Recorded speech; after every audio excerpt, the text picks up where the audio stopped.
capek, kamu udah berusaha, tapi kamu merasa hidupmu itu nggak kemana-mana. Kalau kamu merasa hidupmu itu stuck di situ-situ aja, mungkin masalahnya bukan di usaha kamu.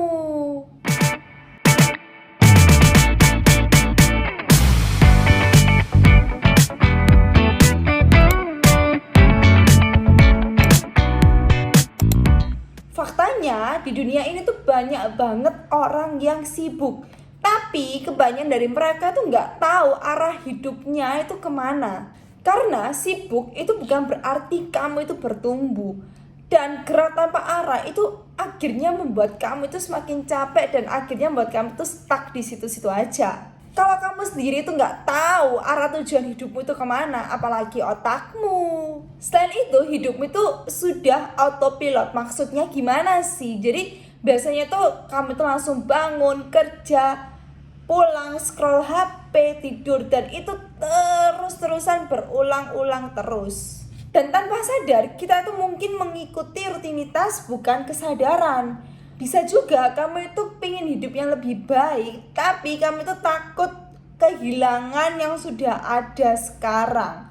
Karena apa? Misalnya kamu itu takut dinilai orang lain, kamu itu takut dianggap gagal, kamu itu takut ngerasa gak sesuai sama ekspektasinya orang. Dan akhirnya ya kamu tuh bertahan di tempat, jadi kamu itu yang gak naik level, kamu tambah stuck di situ-situ aja.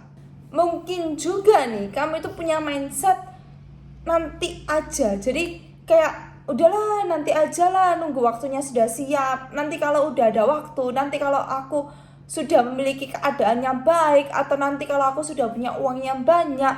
Nah masalahnya hidup itu jarang memberikan waktu yang sempurna. Setiap menunda itu akhirnya tuh kepercayaan diri itu semakin kecil, semakin menurun, dan membuat mimpi-mimpi kita itu terasa lebih jauh. Bukan hidupmu yang stuck, tapi kamu yang belum bergerak untuk sadar.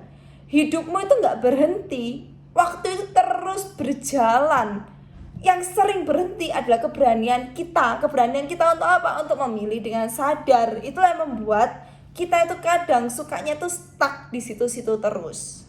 Jadi kamu itu gak perlu langsung berubah secara drastis, berubah hal-hal yang besar.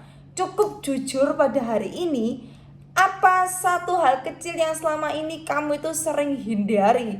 Kadang hidup itu mulai bergerak bukan karena langkah-langkah kita yang besar, tapi karena akhirnya kita itu berhenti untuk menunda. Kalau kamu merasa relate dengan video-videoku seperti ini, tulis tag yuk di kolom komentar, biar kamu tahu kalau kamu itu nggak sendirian. Dan jangan lupa untuk like, comment, dan subscribe YouTube channel ini. Oke, see you in the next video. Bye-bye.